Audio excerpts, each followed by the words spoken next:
Je voudrais revenir sur le cas du général de Gaulle, car il me semble que je n'ai pas traité tout à fait correctement.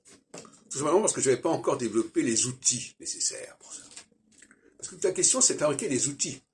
Si on n'a pas encore les outils, on fait des erreurs. Par exemple, l'équinoxialité. C'est de Gaulle, par l'appel du 18 juin 40, il s'est fait en pleine période d'équinoxialité. C'est-à-dire en pleine période de résistance. L'équinoxialité, c'est la guerre civile. Il faut dire les choses comme elles sont. La solsticialité, c'est la guerre entre les nations. L'équinoxialité, c'est la guerre civile. C'est-à-dire qu'on se démarque des uns des autres. Et de Gaulle a créé une véritable cassure, puisqu'il y avait d'un côté Pétain, de l'autre côté de Gaulle à Londres, etc. On est en pleine guerre civile. Donc, ce n'est pas la solsticialité qui crée la guerre civile. Au contraire. La solsticialité, ça crée l'unité. Le gaullisme, quelque part, c'est le refus de la droite et de la gauche, le refus de la lutte des classes. À partir du moment où, à partir de 63, 64, 65, on est passé en phase équinoxiale, les choses ont été complètement différentes.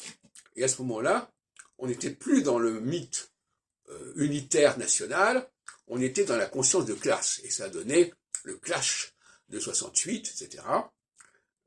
Et d'autres choses, par exemple, le clash de 67 avec la guerre des 6 jours a conduit un certain nombre de juifs à prendre conscience, à avoir leur conscience juive, et prendre conscience qu'ils n'étaient pas complètement comme les autres et qu'ils devaient se démarquer et que c'était logique qu'ils se démarquent. Donc, l'équinoxialité, et nous en sommes actuellement, nous sommes en train dedans, c'est une conscience de la différence fondamentale. Pas des diversités entre les Allemands, les Français et les Espagnols. Non, non, c'est des différences à l'intérieur de chaque société.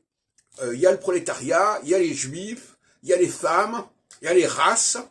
Et ça, ce sont des phénomènes qui sont évidents, qui sont essentiels par rapport à des phénomènes plus existentiels que sont les appartenances culturelles, linguistiques, nationales, juridiques, etc.